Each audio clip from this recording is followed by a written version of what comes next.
After well over a year held in Russia on spying charges, the American journalist Evan Gershkovich is finally on his way home to the United States. He was one of 24 prisoners exchanged by Russia today with Western countries in the biggest swap since the Cold War. It had been a long time coming, but in the end happened in quite a hurry. Evan Gershkovich was among those escorted from a Moscow jail cell to freedom today.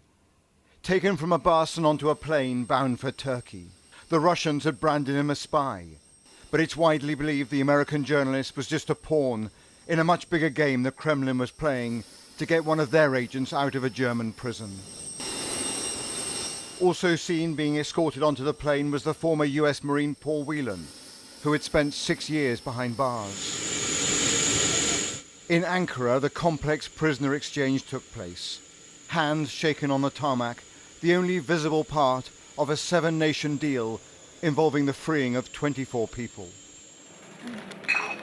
Also released as part of the exchange is the Russian-British dual national and prominent dissident Vladimir Kara-Murza, who had already survived 2 poisonings. And in Moscow tonight, President Putin was at the airport to receive his prisoners back, those he calls Russian patriots. The most important to Putin was the assassin Vadim Krasikov, wearing the baseball cap. He had been convicted of a brazen killing of a Chechen separatist in a Berlin park in 2019. The others are a mix of spies and hackers, all of whom had been sitting in Western prison cells, including a tearful Anna Dultseva, who had been an agent under deep cover in Slovenia. For Putin, a former KGB spy himself, this will show his commitment to looking after his own.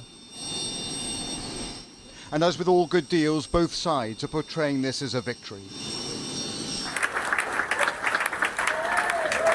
Applause rang out in the newsroom of the Wall Street Journal when it was announced that Evan Gershkovich was a free man. The Americans are now on their way back to Washington to an outpouring of emotion and relief. Well, good afternoon. And this is a very good afternoon. From the White House, the president said that European partners were vital to the deal. So for anyone who questions whether allies matter, they do. They matter.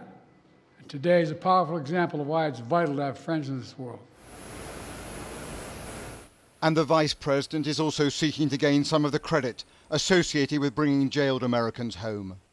As Vice President, it has been my honor to work alongside our President, Joe Biden, to bring home more than 70 Americans in the last 3.5 years.